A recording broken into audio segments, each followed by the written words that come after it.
Hi all, Matt here, welcome to Black Dog Fitness. Just a quick intro video today. So obviously we're quite new on our YouTube journey, so I just wanted to explain a bit, what we're about and what you can expect to see on the channel. So Black Dog Fitness is basically something that I've set up to try and help inspire and motivate others to exercise and just really look after their mental health a bit more, because it's something that we don't really put much emphasis on in our day-to-day life, and it can be a bit of a taboo subject. I mean, it's getting better these days, there's a lot of campaigns about, but it's still not something that's openly talked about. And for myself, I was diagnosed with anxiety and depression in 2014. It was something that I found hard to accept, really. I mean, I think it was because I couldn't explain why I felt the way I did. I'm quite a logical person, but yeah, there was no logic there. I had a job, I had supportive family, friends, things like that going on, but yeah, I had no motivation. I was struggling after work. Yeah, I didn't recognise it as anxiety and depression. It was just, to me, that was normal, that was me. It was my mum who saw some of the signs and pushed me to go to the doctors. She went to the doctor, spoke with him. Yeah, he did not, excuse the dog. Tess, come lie down, babes. He then diagnosed me with anxiety and depression, gave me antidepressants, told me I needed to talk more, not bottle things up, and exercise, which for me, even before that diagnosis, just no, it was never my thing. My brother, he did cross country and he was all sport. Me, no, I wouldn't even run for a buzz. It didn't appeal to me. I didn't see the point. I was probably carrying a few extra pounds, but I wasn't anything too severe. I was quite comfortable. I mean, I never had good body image, so I was never one to go out dressed anything too revealing or anything like that. Nice baggy clothes, my jeans, and that was that. So I started taking antidepressants. To be honest, they knocked me about. They made the light just really bright. I was so sensitive to light, really bad headaches. I was struggling just taking them, the thought of taking them, because I knew how bad they made me feel. I didn't see the benefit.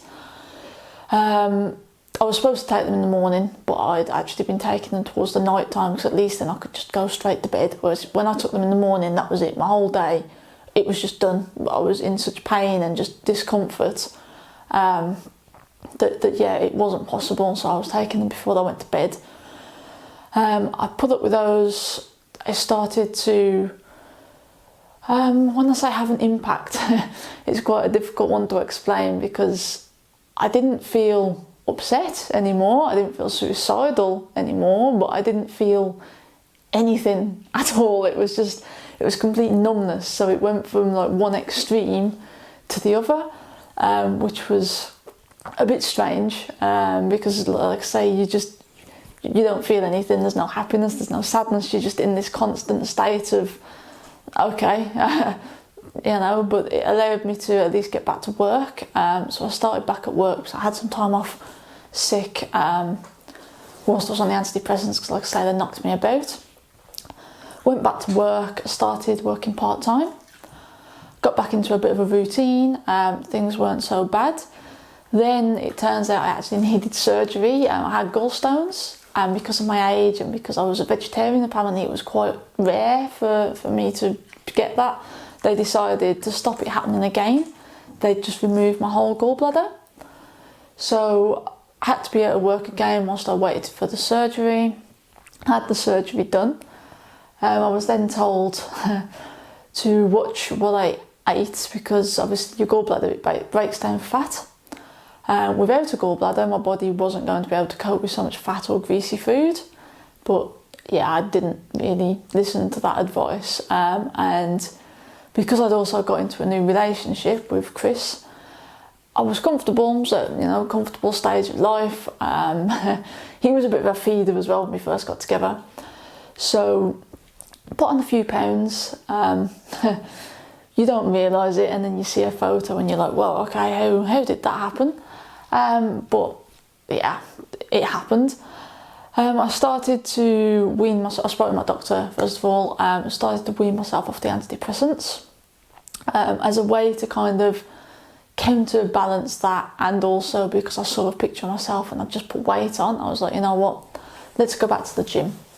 So I've been to the gym quite a few times. I used to go with my nan because she wouldn't go on her own, but my main motivation then was just to go so my nan would go. I didn't have a plan, I didn't have goals or anything like that. I was literally just going just so my nan would go after work. That was it. This time it was to lose weight. I still didn't really have a plan. I just went into the gym. There was a treadmill free, so I was like, okay, let's hop on there. I think it was the Chase. I had the Chase on, was watching the TV, walking along incline, decent pace, nothing too hectic. And there was this guy next to me, and he was a big guy, big guy. And he was going all out. He was going for it, full on sprinting. And I was watching him and I was like, you know what? I can walk for miles, no problem, walking, no problem at all. So I was like, if he can do that, let's go. So, I have a sneaky look over as you do. Don't pretend you don't, because you do. I have a look over, I seen him, matched my incline, matched my speed. Right, let's go. Running. First 10 seconds, okay, this is good. Next 10 seconds, nah, this is not good. So I look, he's still going, that was it. I think I got to 27 seconds or something, and I was back to a walk. And I'm looking, and he was on there before me, and I couldn't quite read the time that he'd been on for, but I knew he'd been on there before me and he hadn't stopped. So I'm just looking and I'm like, wow, okay, if you can do that, there's literally no reason I should be able to do that as well. And it made me realise that I was actually really unfit. Like, I knew, obviously, I'd seen that I'd put on a few pounds, but I didn't think I was that unfit. And it became a bit of a shock to me, to be honest. And I was like, okay, how do I change that? What can I do? So I got back home from the gym, had a quick Google, looking for running plans. And I found one, Couch to 5k. Couch, that's a good start. So I was having a read, and it was about running and walking and building up. So I was like, okay, that doesn't sound too bad, 3 times a week, I can do that. So yeah, started out on that plan, started building up, started seeing some progress.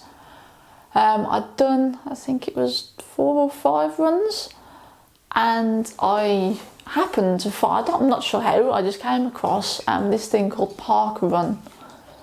And I was like, what's this? Turns out there was one actually local to us.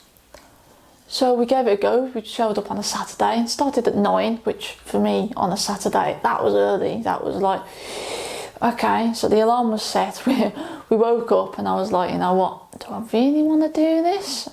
And Chris was like, oh, come on, let's go and see what it's about. So we got up in the cold. It was November time, so pretty cold. Got up out of bed. I think we were up just before 8. Had something quick for breakfast. Got dressed, drove there. It was Wolverhampton West Park was the first one we went to.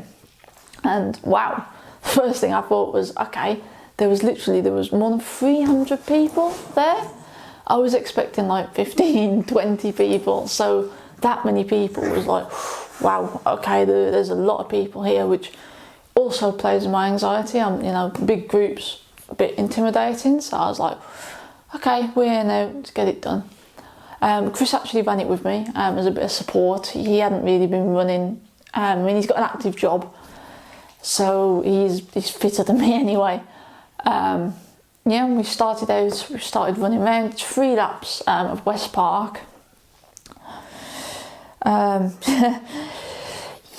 That's it did not go well. We finished. It was a lot of walking though. We ended up sticking to the back. There was an 80-year-old who was actually motivated. He didn't stop running, to be fair to him. He ran the whole thing. Finished in, I think it was 46 minutes, 11 seconds. And wow, I felt dead. I actually felt dead after it. Got to the finish line, red-faced, sweating, everywhere was aching, places I didn't know I had, everywhere ached.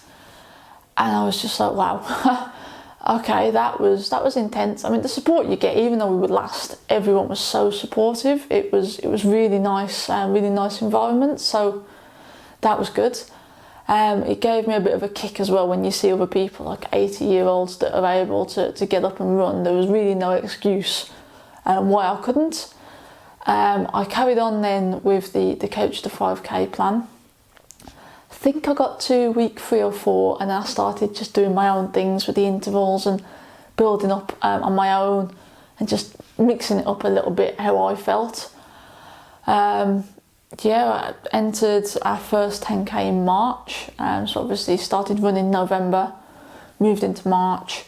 First 10k was 1 hour 20 with a 5k time. I think it was a 5k split of 39 minutes, which, you know, considering in November it had been 46 minutes, and this was also a split during the 10k race, so obviously we hadn't gone all out for the first 5k because, yeah, the last 5k would have been a killer. So pretty happy with that. I mean, it was the coldest and wet day I can remember. We were soaked through by the end, but hey, you got a free banana, so.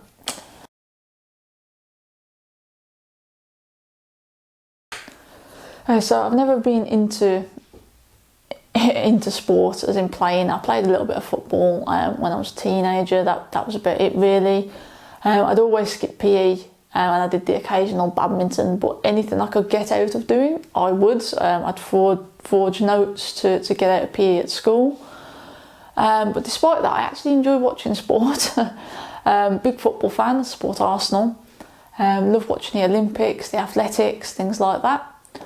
So, when I say as well, I started running in November, it was actually November 2016 when my life had kind of settled down a little bit. I'd had surgery, everything was kind of smoothing back out. Roll on 2017, first 10k. A month after doing that 10k, I actually watched the London Marathon. And it was the year actually where it was the big mental health push. And it was mental health charities were the main charity there. And there were so many inspiring stories and documentaries about it as well.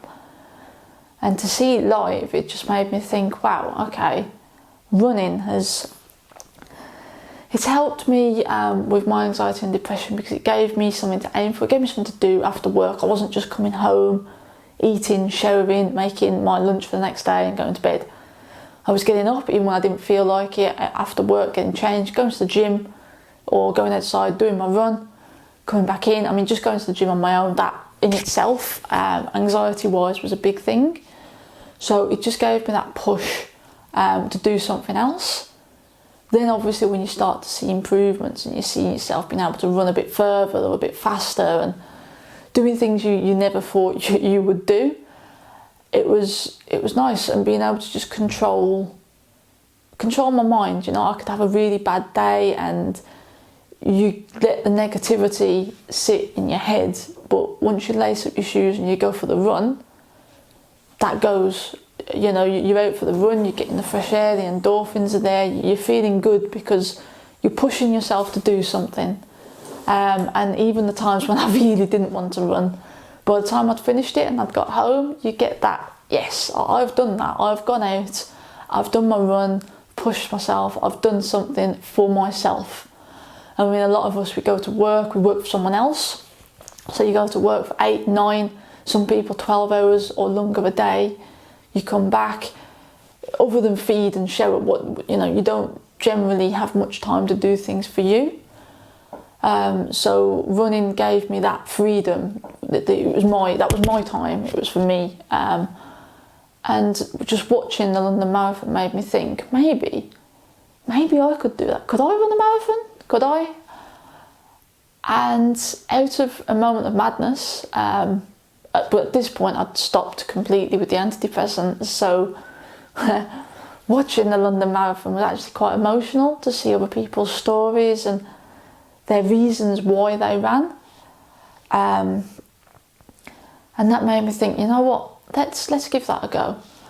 And I applied for Charity Place with Mind. If you don't know, getting into the London Marathon is really difficult. It's basically a lottery system. You enter, your names get picked out of a ballot. If you don't get in, there are charity places that you can apply for. Fast forward a few months, and I think it was July, August time, Mind got back to me and said, yep, you've got a place to run the 2018 London Marathon. Wow. I read the email, I think I read it 4 times, and I was just like, oh, what have I done here? What have I done? How can I run a marathon? The longest I've done so far was that 10k in March. So yeah, first thing I did was quickly go and find the local half marathons, one in October, Birmingham. So I was like, okay, that's our main focus now. Let's build up, get through to that, see how it goes. Carried on running, got through to the October first half marathon. 2 hours 59 minutes, it was just under the 3 hour mark. I crossed the finish line. Straight away I got pulled by the St John's ambulance guys. They pulled me into a medical tent. I was not well. I'd pushed so hard because I really wanted under that 3 hours, and my blood pressure and everything, I was struggling. They had to sit me down. It took 15-20 minutes or so before everything was back to normal. And yeah, the aches and pains, I thought the 5k was bad. I was hurting a lot. We got the tram back to my mum's, had some food, I was sore. Next day, agony. And all I could think was, wow, that was a half marathon. Basically, I'm going to have to do that and that again in April. And that was a bit of a kick in the teeth, to be honest. I was hoping it'd be a bit of a boost, you know, you got your first half marathon done, you can do this, but it went the opposite way. And that, it knocked me from running for a few weeks. A, because I was still recovering anyway, but B, because I was just like, wow, okay, there's no way I'm going to be able to do this. Then I actually started a new job in October, the end of October, started a new job. So that was fun, adjusting to a new routine there. Also, again, impact on the running and gym schedule, not great. Then me and Chris, we bought our first house together. So the moving, all the paperwork and things for that. And then we actually got the keys in March. So we had a lot of upheaval, a lot of moving about to do. Plus that winter was actually one of the coldest winters. It was snowing the whole time, which made running outdoors very difficult. The darker nights as well, I always struggle in the winter, so a lot of reasons why things just didn't go how I planned. But people had sponsored me, I'd raised money for Mind, I knew I had to go and give it a go. April rolled round, we travelled down to the expo, picked up my race number in London. Yeah, it was worst night's sleep I'd had. I was so anxious, didn't know what to expect. Plus I knew how many people were going to be there, and like I say, big groups are not my strong point. Got to the start line, set off, got to about 11 miles and I started to struggle. I mean, it was also the hottest day of the year, well, the hottest London marathon on record. And I was struggling a lot. I did a Facebook Live video to try and get some support. Finally, I did make it to the end, 7 hours 3 minutes. Not the time I was going for, not a time I was particularly happy with. I mean, don't get me wrong, I was just happy to have finished, and that medal, it meant a lot to me, because obviously I'd gone from not being fit, not being able to run, not doing any activity, and battling depression. So just be able to show up and get that done, that was it was a big thing. So I was happy with that side, but I knew that I could do better than that, and I hadn't really given it my all, and that disappointed me a bit. So although I'd said during my live video, don't let me do it again, we travelled back from London the next day, and I had the week off work. I think it was Tuesday or Wednesday. I was lying on the sofa in absolute agony. I was still unable to walk at this point. The lower back, so much pain. I actually randomly entered the Blackpool Marathon for 2019, which was actually almost exactly a year to the day of London. So I was like, you know what, I'm gonna give it a year of training, get through this, and give it another go, because I don't think I'd done myself justice.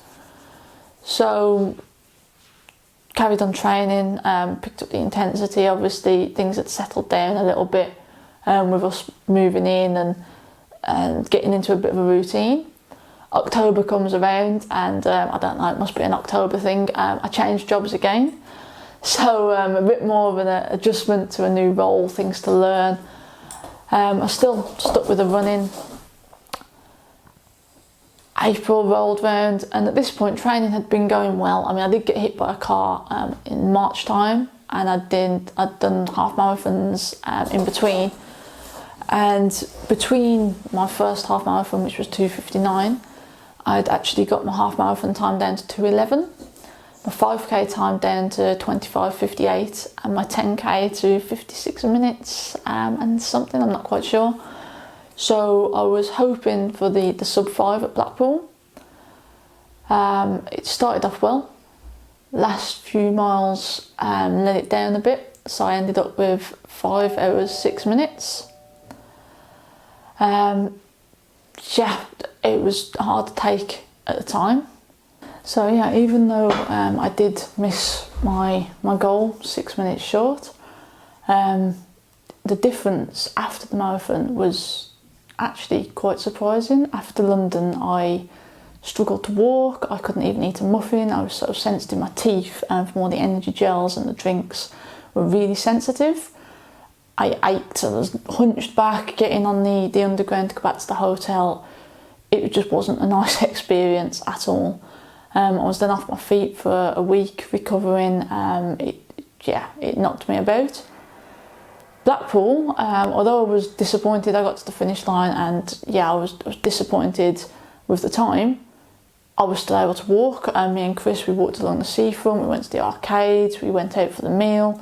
We were still actually able to do things. So the recovery aspect was a lot different. I was a lot more prepared going into Blackpool. And also, I think at the time, obviously you're frustrated because you've missed your goal, and that was the thing that was here, right at the front of your mind. But when you look at the bigger picture and you consider this time last year, I did 7 hours 3 minutes. I took nearly 2 hours off that time. And then when you look a year earlier, running a marathon wouldn't even have crossed my mind in the first place. So when you look at it like that and you see the bigger picture, then it was a lot easier to accept and to be like, okay, you know, we can work with this, we can move forward. I'm someone who tends to pick something up and then kind of go all in on it, burn myself out completely, and then just drop it to the side. Running, I think, was the one thing that I stuck with for long enough to actually see progress. I mean, trying to learn guitar, something I've wanted to do for ages. I might sit down for 30 minutes here or there, but I'm never consistent enough with it to get anywhere, because I want to be at the end point already. And even though running, obviously I wanted to be at the point where I could run a marathon, you see that little day-to-day progress or week-to-week progress or session-to-session, and it just pushes you to keep going. And running, because of the effects, how it just made me feel, made me push myself to the limits and just helped me control what was going on in my head. And it sounds silly, but it gave me a bit of self-worth. Even though I was finishing last in events, and I'm never going to win, you know, first place or even top 10 most likely, it doesn't matter.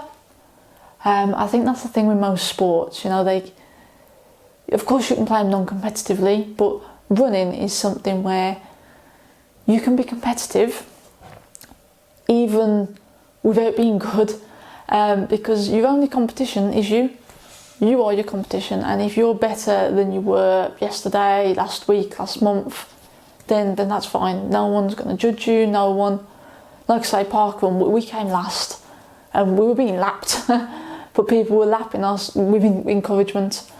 And it was a different atmosphere to, you know, most sports where, you know, there's winners, there's losers. It was never like that. So because running gave me that boost and that confidence, it was something I stuck with. And now I've actually lost 3.5 stone, but it's quite funny because I started running as a way to lose weight. And within a month or so, I switched it round. I was actually losing weight to help me improve my running, because obviously the less weight you're carrying, the easier it is to run.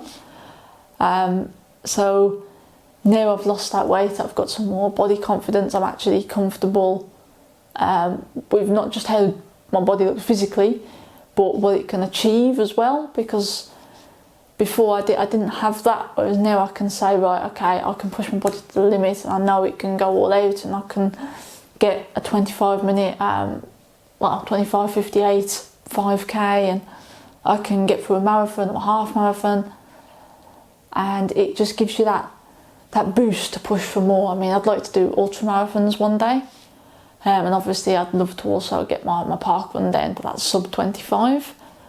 But it's just things to aim for, and I think you should always have something that you aim for yourself that makes you feel good. And running, for me, that was running. And now Black Dog Fitness is something that I want to bring along to try and help other people find their fitness. And that doesn't just mean in a physical sense, or stamina, endurance. You know, there's a lot of things that you can class someone as being fit, but more the mental side as well, and the mental fitness and well-being, and just making sure that people look after themselves, basically. Obviously, along the way, I posted to my Facebook. I was trying to raise money as well for mine, so I was posting about my progress for London, and then Blackpool was personal for me, trying to get that goal. So I gave updates on my training, my weight loss, and just getting messages from people on my Facebook and my social media saying how I inspired them, and just things like that. It was a big boost, and it made me think, you know what, this is something that I want to do. Fitness became more than just a hobby, it was more of a passion, something that if I wasn't running, you know, if it was a rest day, I was thinking about running, I was reading about running, I was reading about nutrition. There were things that I was constantly on the look at, how can I improve this? You know, what can I do here? Different sessions that I could do, joining a running club, things like that. And it made me think, okay, this actually means more to me than I thought. So I did my level 1 principles in coaching sport, my first aid qualification as well. Then enrolled onto my level 2 gym instructor and level 3 personal trainer, plus some other CPD courses along the way. And it's something where I want to show others that it's never too late to start something. You get a lot of the, oh, I'm too old and I'm past that and I can't do that, I've got a pacemaker. You know, there's a lot of reasons that people don't exercise or get out and do the things they should. But I think when you look at the mental health benefits of doing so, even if it's just a brisk 30-minute walk, it all has its benefits. It's just about finding what works for you, what you enjoy, and finding a routine that you can stick with. And I mean, when I was going through at the worst peak of my anxiety and depression, having other people that didn't judge me and were there to support me was a big thing. And I want to be able to give that back to others, whether it's as a coach or a fitness instructor. I just want to be able to be in a position where I can help other people reach their goals, and show them that you can achieve the things that you put your mind to. I mean, like I say, I'll put some, I'll do a video on the before and after just to see my personal transformation. It's crazy when you look back and you see how far you've come. And like I say, if I can inspire other people to find something they enjoy, then yeah, that's what I want to do. So in terms of Black Dog Fitness, On YouTube, what can you expect? And you'll see training videos from me and Chris. Chris is just starting his own journey with his weights and strength training. For me, it'll be focusing on my running. I'm also looking to build some more muscle. So it'll be focused on that. There'll be training tips, nutrition tips, product reviews, some interviews with guests, just motivation as well to keep you going. Training vlogs, anything like that. And we've got a website, to put the link down below, and there'll be a blog on there as well if you prefer to read rather than watch the videos. Just drop us a like and please subscribe. And if you've got any content ideas, things you'd like to see or want us to talk about, just drop a comment below and we'll see what we can do. So thanks for watching, make sure to subscribe. Thanks.